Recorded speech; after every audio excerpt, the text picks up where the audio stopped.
والسلام علیک یا رسول اللہ. الصلاة والسلام علیک یا حبیب اللہ. الصلاۃ والسلام علیک یا حبیب اللہ. الصلاة والسلام علیک یا نبی اللہ. الصلاۃ والسلام علیک یا نبی اللہ. وعلی آلک واصحابک یا نور اللہ. وعلی آلک واصحابک یا نور اللہ. نویت سنت الاعتکاف. نویت سنت الاعتکاف. فرمان مصطفیٰ صلی اللہ تعالی علیہ وسلم، جو میرا امتی مجھ پہ روزانہ 1000 بار درود پاک پڑھے وہ اس وقت تک نہیں مرے گا جب تک جنت میں اپنی جگہ نہ دیکھ لے. سبحان اللہ. صلو علی الحبیب صلی اللہ تعالی علی محمد صلی اللہ علیہ وسلم. جب حضرت عیسیٰ علیہ السلام کو آسمان پہ اٹھا لیا گیا تھا، اس کے بعد عیسائیوں کا حال بے حد خراب ہو گیا. وہ یوں کہ ان میں بت پرستی پھیل گئی، آئیڈل ورشپ. یہ بتوں کی پوجا کرنا انہوں نے شروع کر دی، اور دوسروں کو بھی زبردستی یہ بتوں کی پوجا کرواتے. یہاں تک کہ ان کے دور میں ایک بادشاہ تھا، اس کا نام تھا دقیانوس. یہ اس قدر ظالم تھا کہ اگر کوئی بندہ بت پرستی نہ کرتا تو یہ اس کو قتل کر دیتا. ایسا بادشاہ تھا، ظالم بادشاہ. تو اس دور میں کچھ ایسے بھی لوگ تھے جو ایماندار تھے، جن میں اصحاب کہف جو ہے نا یہ مشہور ہیں. اصحاب کہف جو ہیں یہ شہر افسوس میں یہ رہتے تھے. یہ جو بادشاہ تھا نا دقیانوس بادشاہ، ظالم بادشاہ، یہ اس کے قریب رہتے تھے، اس کے دربار میں یہ رہنے والے تھے. لیکن انہوں نے اپنا ایمان جو یہ چھپایا ہوا تھا ظاہر نہیں کیا تھا کہ بادشاہ جو کہیں قتل نہ کر دے. بادشاہ کے ڈر سے ایمان چھپایا ہوا تھا اور بت پرستی سے یہ بیزار تھے. تو ایک دن انہوں نے یہ سوچا کہ کہیں ایسا نہ ہو کہ بادشاہ جو ہے ہمیں قتل کروا دے، بادشاہ کو پتہ چل جائے گا، ہمیں مروا دے گا تو ہم یہاں سے کسی طریقے سے نکل جاتے ہیں. چنانچہ یہ لوگ وہاں سے نکلے اور قریب ایک پہاڑ کے اندر کیو غار تھی، اس میں جا کے یہ چھپ گئے اور سو گئے. وہاں پہ جب سو گئے تو 300 برس 300 ایئرس 300 سال تک یہ وہاں پر اسی حالت میں یہ سوتے رہے. اور جو بادشاہ تھا نا دقیانوس، جب اس کو پتہ چلا میرے درباری ویئر دے ہیو گون، یہ کہاں چلے گئے، تو معلومات جب کی گئی تو کسی نے کہا کہ وہ غار کے اندر سو رہے ہیں، دے آر سلیپنگ ان دا غار، غار میں وہ سو رہے ہیں. تو بادشاہ کو غصہ آیا اور اس نے کہا کہ غار کا نا منہ بند کر دو، غار کا منہ بند کر دو، یہ اندر ہی رہیں گے، ان کی وہیں ڈیتھ ہو جائے گی.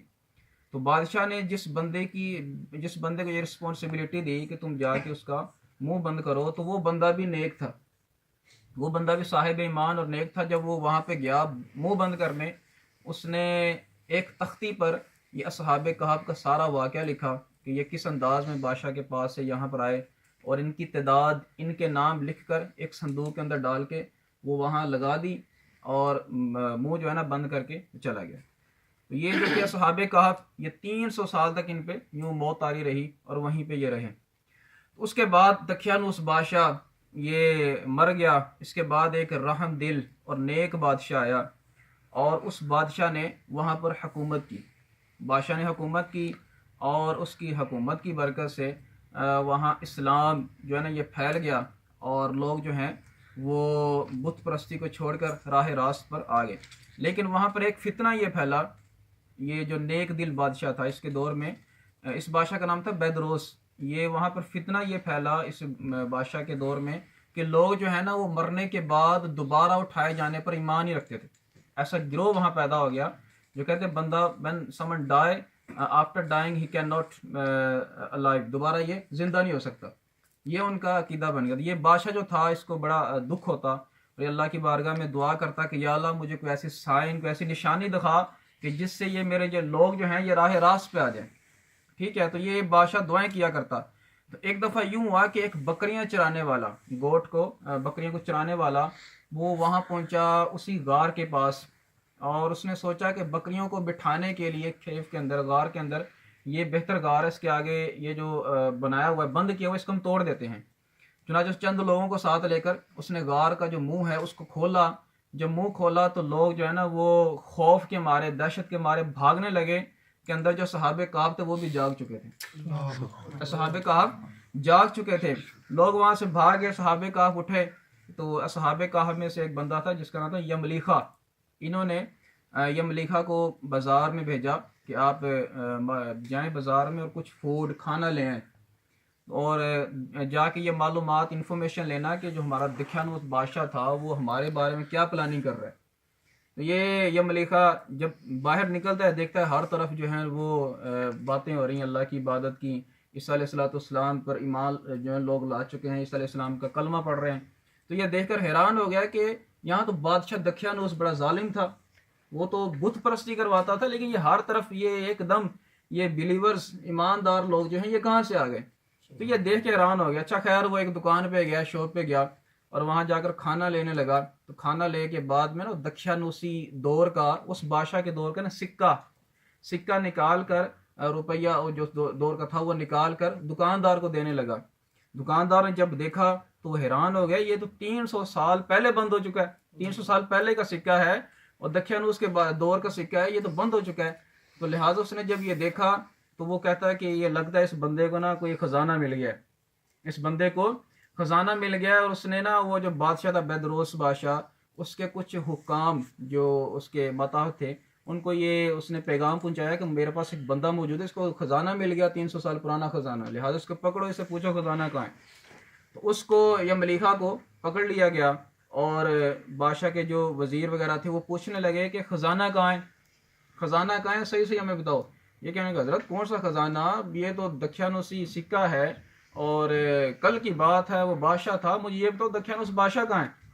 وہ کہنا کون سا دکھیانوس بادشاہ, اس کا تو نام و نشان مٹ گیا, اس کو 300 سال ہو گئے, وہ تو بڑا ظالم بادشاہ تھا, آپ کس کی بات کر رہے ہیں. تو یہ یملیکھا کہنے لگا نہیں کل کی بات ہے, ہم اس کے دربار سے آئے, جان چھڑا کے وہاں سے ہم بھاگے اور پاس ایک غار ہے وہاں پر ہم نے آرام کیا, ایک رات وہاں گزاری. تو یہ دیکھیں یہ سکہ ہے, تو میں کھانا لینے آیا ہوں. نہیں حضرت صحیح سے بتاؤ ویئر از خزانہ کہاں ہے. تو وہ کہنے لگا خزانے کا مجھے کوئی نہیں پتا, میرے ساتھ چلو, میرے کچھ ساتھی وہاں پر غار کے اندر ہیں, میں ان سے ملاتا ہوں. اب یہ لوگ جو ہے نا کچھ لوگوں کا گروہ چل پڑا وہاں نا غار کی طرف. اب غار کے قریب پہنچے تو اندر سے نا وہ جو اصحاب کہف بیٹھے تھے وہ سوچنے لگے یار یہ ملیخہ کو کافی دیر ہو گئی گئے ہوئے, لگتا پکڑا گیا, وہ یہ ملیخہ پکڑے گئے ہیں اور بادشاہ کو لگتا پتہ چل گیا ہے. اور جب انہوں نے سنا نا کہ لوگوں کی آوازیں آ رہی ہیں, وہ وائس آ رہی لوگوں کی غار پر, تو وہ نا پریشان ہو گیا, لگتا دکھیانوس بادشاہ جو نا اس نے اپنے سپاہی فوجی بھیج دیے ہیں, اب ہمیں نا وہ پکڑ کے لے جائیں گے. تو یہ پریشان ہو گئے اور توبہ استغفار میں وہاں پر مشغول ہو گئے. لیکن تھوڑی دیر میں لوگ جب اندر آئے اور ان کو باہر نکالا تو دیکھا کہ یہ وہاں پر موجود تھے, ان سے پوچھ گچھ کی تو انہوں نے کہا ہم تو دکھیانوس کے دور کے, کل کا تو وہ بادشاہ ہے. پھر وہاں پر وہ صندوق جو رکھا ہوا تھا, صندوق, پھر یہ جو حکام تھے انہوں نے یہ بیدروس جو بادشاہ تھا نیک بادشاہ, اس کو بھی بلا لیا واقعہ سنا کے. وہ بادشاہ آیا, اس نے آگے وہاں جو صندوق رکھا تھا اس کو کھولا, اس کے اندر دیکھا ایک تختی رکھی ہوئی تھی, تختی پر ان کا سارا واقعہ لکھا ہوا تھا, اصحاب کہف کا ان کے نام بھی لکھے ہوئے تھے. تو بادشاہ نے جب یہ دیکھا تو بادشاہ نے کہا دیکھو میں دعائیں مانگتا تھا, اللہ تعالیٰ نے میری دعا قبول کر لی, اور مرنے کے بعد کیسے زندہ کیا جاتا ہے یہ نشانی تمہارے سامنے ہے. یہ لوگوں نے جب یہ دیکھا تو لوگ جو اس چیز کو مانتے نہیں تھے وہ بھی تھوڑے سے وہ بھی متاثر ہوئے, اور کافی سارے لوگ جو ہیں وہ ایمان بھی لے آئے. اس کے بعد وہ جو اصحاب کہف تھے انہوں نے اس بادشاہ کو دعائیں دیں کہ اللہ تعالیٰ تیری سلطنت کو برقرار رکھے, اور معانقہ کر کے حگ کر کے مل کے یہ دوبارہ واپس چلے گئے غار کے اندر, اور وہیں پر یہ سو گئے. تو یوں اللہ تعالیٰ نے ان پر دوبارہ موت جو ہے وہ طاری کر دی. اس کے بعد یہ جو بادشاہ تھا بیدروس بادشاہ نیک بادشاہ, اس نے یہ کیا کہ اس غار کے منہ پر مسجد بنائی, غار کے منہ پر مسجد بنائی, اور اعلان کیا کہ ہر سال اسی ڈیٹ کو یہاں پر لوگ آیا کریں, اور ایک عرس ٹائپ میلہ وہاں پر یہ لگتا تھا, اور لوگ ہر سال جو ہے نا وہاں جایا کرتے تھے. تو یہ اس دور میں یوں ہوا. تو یہ واقعہ قرآن پاک کے اندر بھی ذکر کیا گیا ہے. اللہ تعالیٰ ارشاد فرماتا صحابہ کہف کے اندر, بسم اللہ الرحمن الرحیم, ام حسبت ان اصحاب الکہف والرقیم کانوا من آیاتنا عجبا اذ اول الفتیۃ الی الکہف فقالوا ربنا آتنا من لدنک رحمۃ وہیئ لنا من امرنا رشدا وضربنا علی آذانہم فی الکہف سنین عددا ثم بعثناهم لنعلم أي الحزبين أحصى لما لبثوا أمدا نحن نقص عليك نبأهم بالحق إنهم فتية آمنوا بربهم وزدناهم هدى.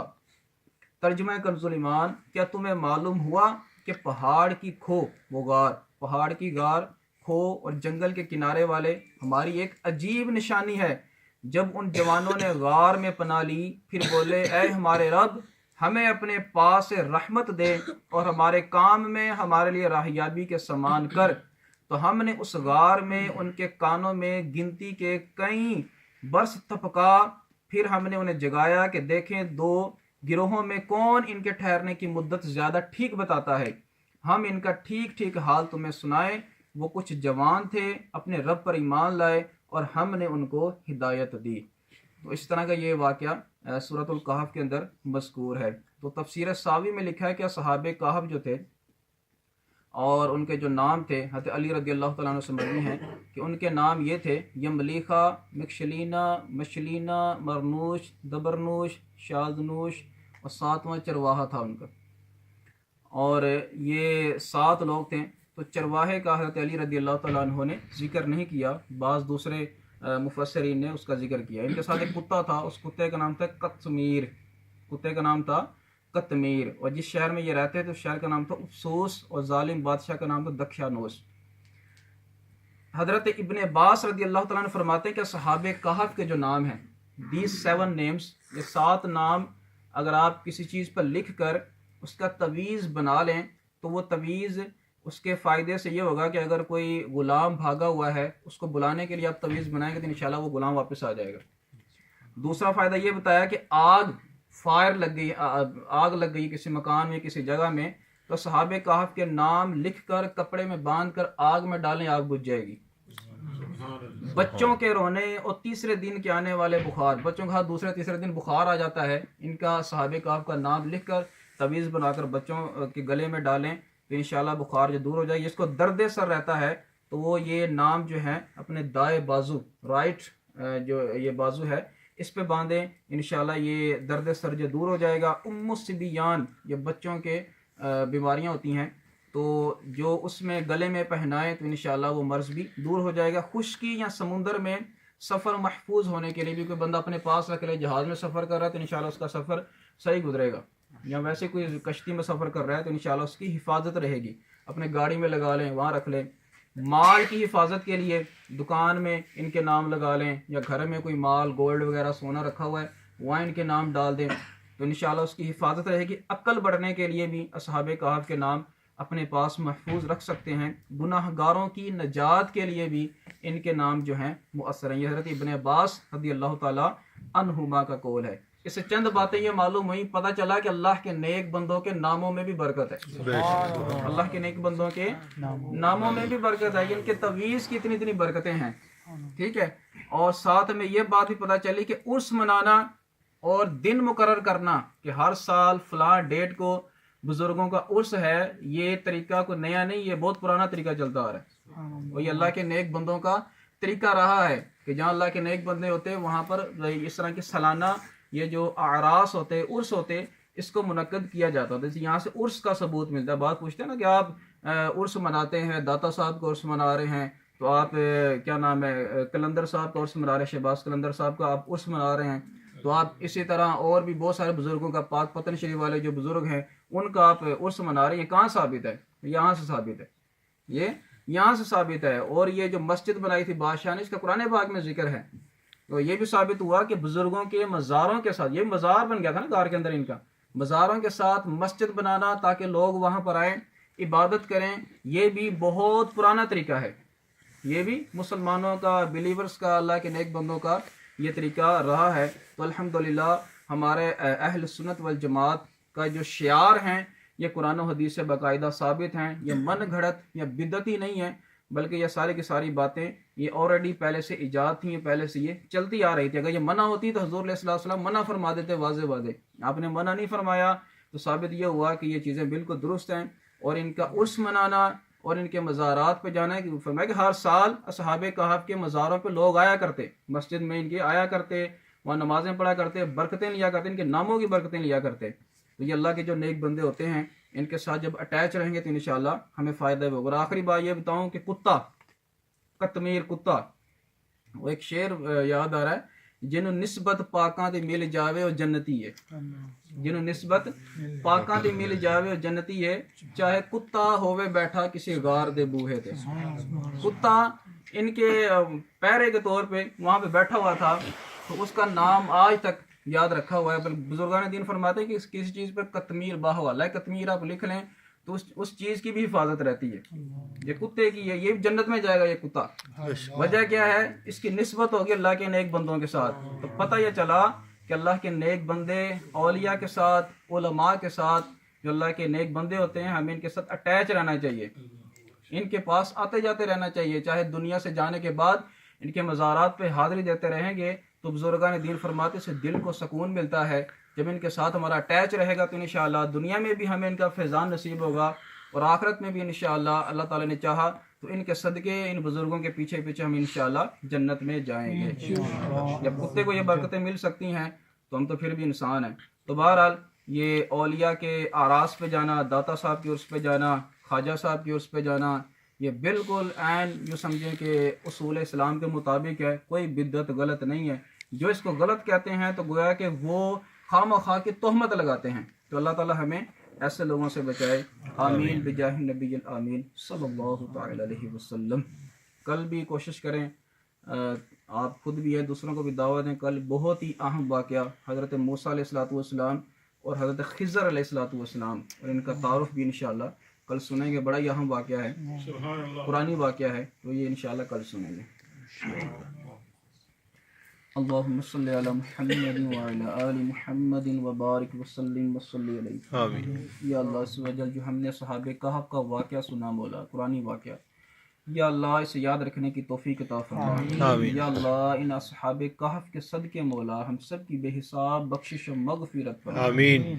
یا اللہ ان اصحاب کہف کے صدقے بیماروں کو شفا عطا فرما. آمین. تنگ دستوں کو تنگ دستی سے نجات عطا فرما. آمین. بے روزگاروں کو رزق حلال آسان اور وافر مقدار میں عطا فرما. آمین. بے اولادوں کو نیک اور صالح اولاد عطا فرما. آمین. یا اللہ ان اصحاب کہف کے صدقے ہمارے ایمان کی حفاظت فرما. آمین. مرتے دم تک ایمان پر استقامت عطا فرما. آمین. یا اللہ عز و جل ہمیں اولیاء سے ہم محبت کرتے ہیں مولا، اس محبت کو سلامت رکھ. ہمیں آمین. سچا پکا عاشق رسول، عاشق اولیاء، عاشق صحابہ بنا. آمین. ہمیں اور ہماری نسلوں کو بھی ایسے لوگوں سے بچا جو تیرے نیک بندوں کے دشمن ہیں. آمین. یا اللہ عز و جل تجھے تیرے پیارے حبیب کا واسطہ، اصحاب کہف کا واسطہ مولا، جو مسلمان جہاں کہیں بیمار ہیں مولا ان کو شفا عطا فرما. آمین. عالم اسلام کی خیر فرما. آمین. دنیا میں جہاں کہیں مسلمانوں کو ستایا جا رہا ہے مولا مسلمانوں کی غیب سے مدد فرما. آمین. یا اللہ ہماری کھوئی ہوئی شوکت ہمیں واپس لوٹا دے آمین. اور ہمیں راہ حق پر چلتے رہنے کی توفیق عطا فرما. آمین. آقا علیہ الصلوۃ والسلام کے اسوہ حسنہ پر عمل پیرا